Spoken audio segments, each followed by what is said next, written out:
Thank you, Lauren. Wow. I didn't, for the first thing I thought, I am not going to go up there and go, oh my God, those speakers were incredible in front of me. At the same time, oh my God, those speakers were incredible in front of me. What I wanted to talk to you tonight about is actually just to think about this question. And I'm going to say it a couple times because I do want you to try and take it in.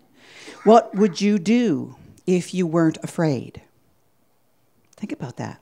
What would you do if you weren't afraid? When I first heard this expression, it lines the walls of Facebook's head office. It's like as you walk in, it's like, oh my gosh, every day walking past that, what would you do if you weren't afraid? So I thought if it was good enough for them, well, it'd be good enough for us to talk about tonight. So as you continue to let that kind of simmer around and think about opportunities that, wow, if I had had that question in front of me, what it would have made a different outcome, or maybe I would have felt different. I want you to kind of simmer around a little bit with that inside of you. And at the same time, I'm going to tell you a little story about me, as you get to know me up front and personable here. What would you do if you weren't afraid? I remember that night, the darkness fell like a curtain.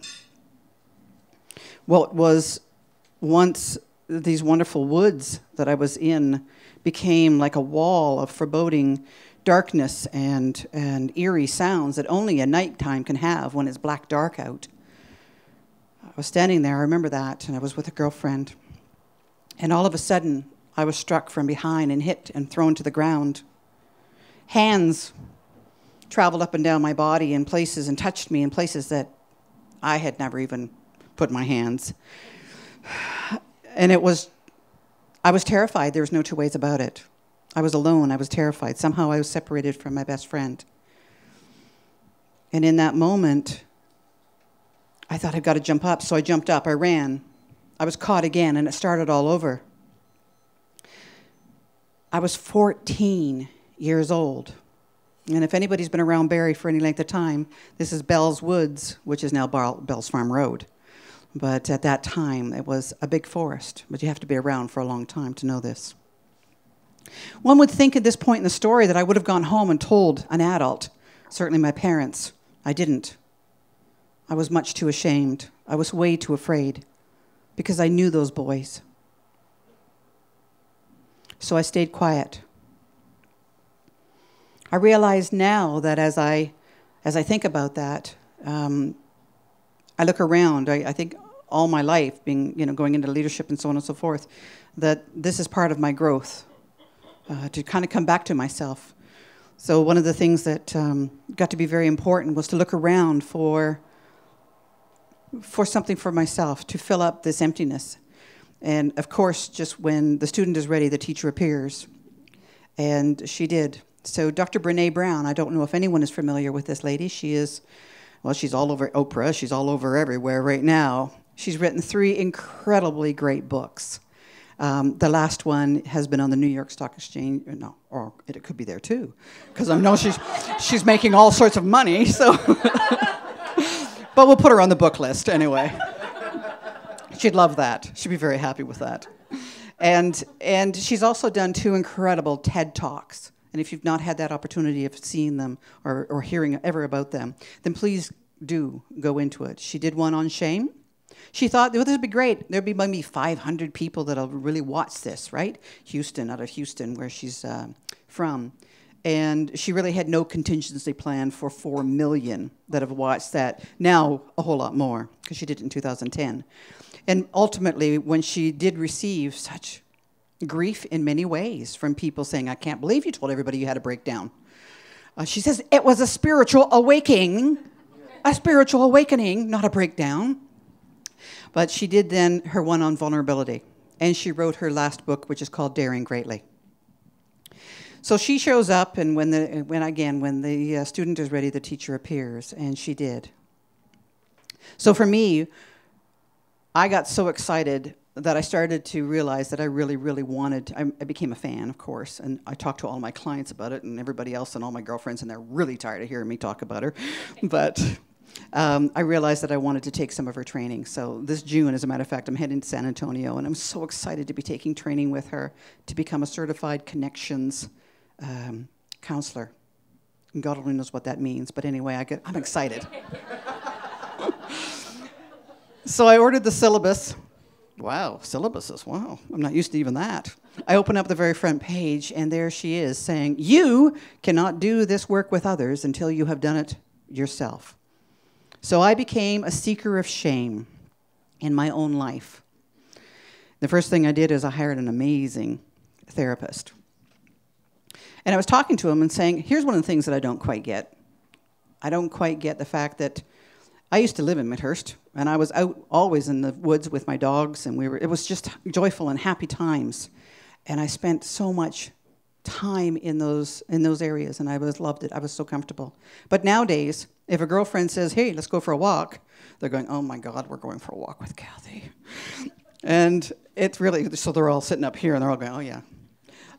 I spend the whole time looking around and watching and waiting for something to jump out from behind the trees. A wolf, a bear, a bad person. And that's not a good way to go through life. However, when I was talking to my therapist about it, all of a sudden it came out, and I said, I want to tell you about my encounter in the woods at the age of 14. He looked at me and he said, I have 2 questions. And I said, okay. He said, so would it be fair to say that you suffered a trauma? Even saying that out loud was just like the beginning of me getting more healthy around that. So that was a big step. But it was the second question that brought me to my knees. What is your relationship with the forest like? And I was like, oh my gosh, I'm walking and I'm always afraid that something is going to jump out. A wolf, a bear, a bad person. And he said, Kathy, that is because they did. Oh, it was just like a shot in the stomach. I have cried many tears. And I've also gotten much healthier from recognizing that that's exactly what did happen. I don't have to live with that story, but I have to be aware of it.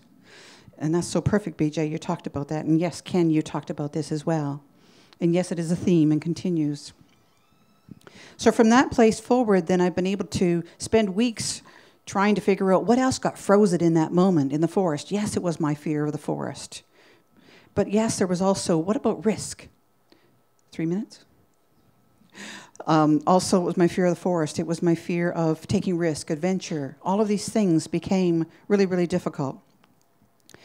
So again, I continued to look at the shame that was in my life and how it looked and everything like this. And I realized it was, as Brene says, shame is a silent epidemic of our era. And I believe her 100%. To go from shame into shame resilience, you need empathy.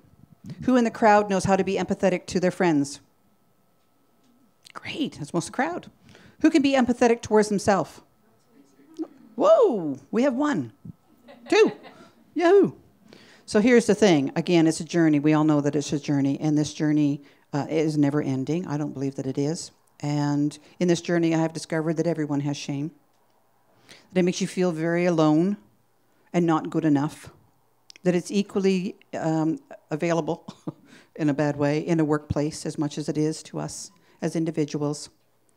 And that we don't know how to ask for help because that looks like it's a sign of weakness. Or another word for it is vulnerability. In truth, tonight here was one of the things, I was going to be very vulnerable and talk about a very big situation and in my life. And so I phoned up some girlfriends and said, would you come? We really want to make sure that Lauren has a good group of people, so there's going to be at least 4 of us in the room. And at the same time, so that's true, and at the same time, I said, you are wonderful professionals, and you're going to be able to speak next time, and you're going to be excited and everything like that. But the truth of it is, I asked them to come here because I needed support to talk to you about something that's very, very vulnerable, so that they could tell me that I am good enough, and they could tell me that I am loved, and that this care and compassion and connection is what it's all about, and it is a good thing to be vulnerable. Thank you.